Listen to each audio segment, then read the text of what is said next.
at the time, comes out and says, I don't think she was doing it on purpose. The coach says that. Go all the way to the front. This is how she plays.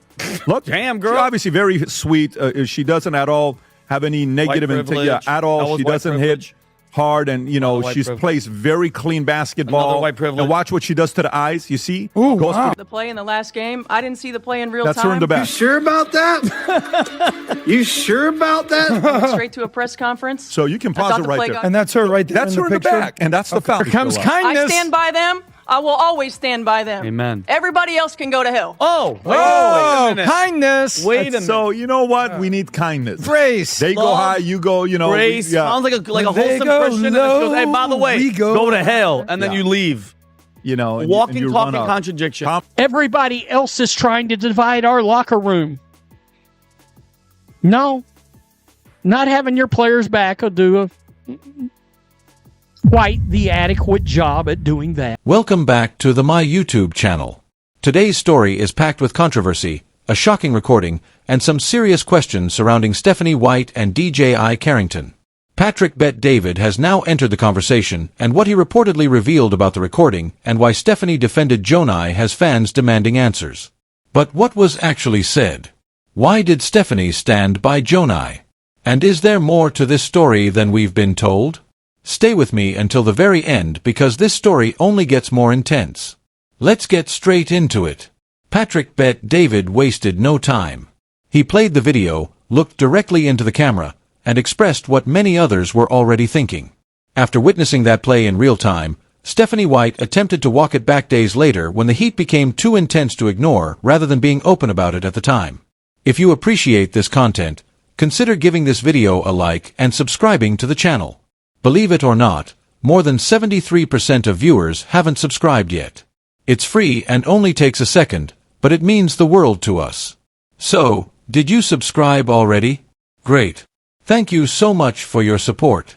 Now, back to the video.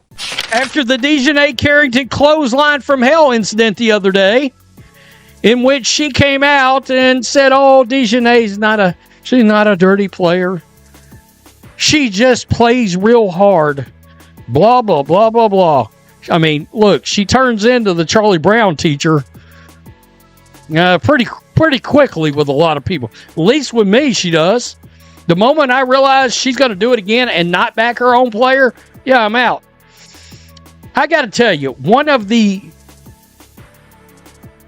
most obvious traits of a terrible leader, not taking any responsibility. This is the beginning of it. DJ Carrington appears to be trying to block Sophie Cunningham, but catches her across the neck so forcefully that Cunningham falls instantly and needs to be examined by trainers at the courtside. Before the television has finished repeating the hit from a second viewpoint, Carrington is expelled after it is immediately declared a flagrant 2. Fired immediately, Indiana Fever head coach Stephanie White walked past her own player Sophie Cunningham to check on Dijonai Carrington after the hard foul.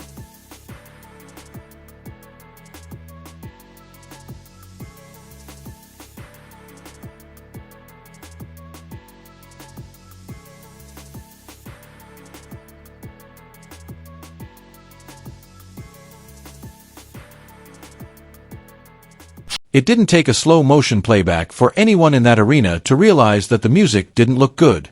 Stephanie White's eyes are fixed on the play. If you look at her face on the sidelines at that precise moment, she's not staring at a clipboard. She isn't looking for an assistant coach a few feet in front of her own bench. She is witnessing it firsthand. That particular detail is significant because Stephanie White attempted to subtly alter that portion of the story a few days later.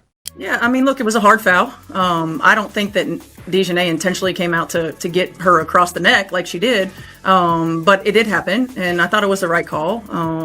But, one of the things about Nay is that she's going to play her butt off, man. She's going to compete. Nobody's going to go walking in for a layup. And so I don't oppose the hard foul, but I also don't think that she intentionally went for the neck.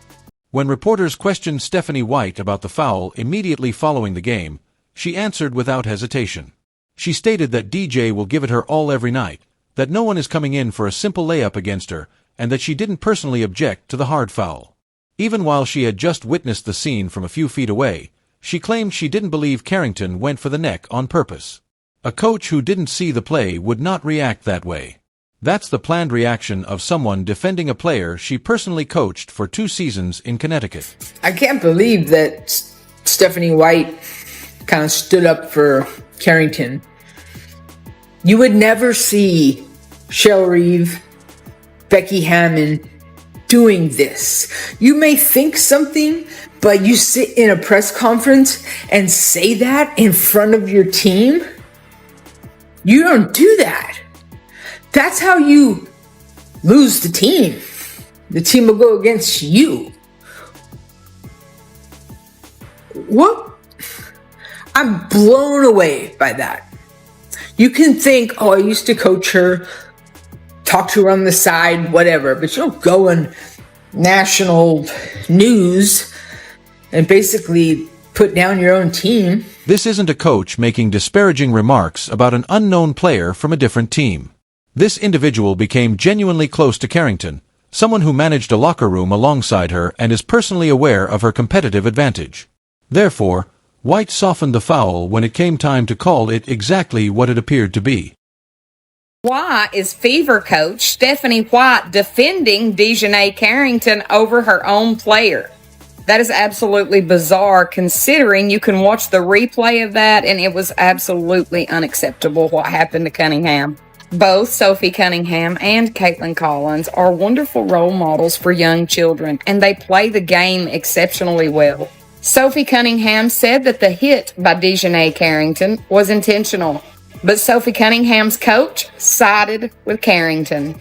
Carrington is a Chicago Sky Guard that was once coached by White. I just can't understand why the WNBA is not doing more to protect their players. When Stephanie White was interviewed, she said she doesn't oppose the foul, but she definitely doesn't think it was intentional. That Carrington plays her butt off. That's a pretty generous interpretation of what happened to Sophie. Music wasn't silent, and there was an instant response to that news conference. As soon as the replay appeared on the Jumbotron, fans seated courtside became audibly irate. Within hours, the popular video went viral on all platforms, garnering millions of views by morning. Analysts began repeatedly posing the same query. How is it possible for a player's coach to say that she doesn't oppose a flagrant 2 that clearly hurts the player? Stephanie White felt increasing pressure to say something different from what she had already stated on tape. As the criticism grew stronger, only a few days later, White abruptly changed her tale in front of a completely new set of cameras and an entirely different tone, which is precisely explained by the increasing pressure. In the last game, I didn't see the play in real time. I went straight to a press conference. I thought the play got called right. Thankfully, Sophie's okay. Was it egregious? Absolutely. When you have a chance to watch that over and over and over on replay, you can see that. I didn't have that in real time. Were there any I take personally any suggestions that I don't 100% always have my players back. I ride with them 10 toes down all the time. All the time. Stephanie White's tone had completely changed when she stood at a podium 3 days after the initial incident. She explained that she went directly from the bench to a prearranged press conference and that she didn't actually watch the play unfold in real time. It wasn't until she viewed it on replay that she realized how outrageous it appeared. She insisted that she rides with all of her players and claimed she takes it personally when people say she doesn't have their backs. There are no exceptions. This is the issue. She may be seen staring straight at the play as it is happening in the original broadcast's sideline footage. She hasn't been turned away or sidetracked by a replacement. She is looking directly at the court and can see the precise location of the foul. Her claim that she didn't witness anything in real time is inconsistent with what the cameras recorded that evening. Additionally, the narrative ceased to make sense when viewers rewatched that sideline angle alongside her revised explanation. Couldn't see it. Say about the play in the last game, I didn't see the play in real time. That's her in the back. You sure about that? You sure about that? I went straight to a press conference. So you can pause it right there. And that's her right there. That's her in the back, and that's the foul. What do you mean you can't see the foul? Unbelievable. And she says she got a better view than some of the referees got. And then this is how she comes and cries on TV about the criticism she got. How dare people on social media call her out? Go for it. This is what sparked a lot of online conversation. Someone deconstructed the original sideline angle frame by frame and placed it directly next to her comments from a later press conference. Watching that contrast and leaving with the impression that she genuinely missed the play is really difficult.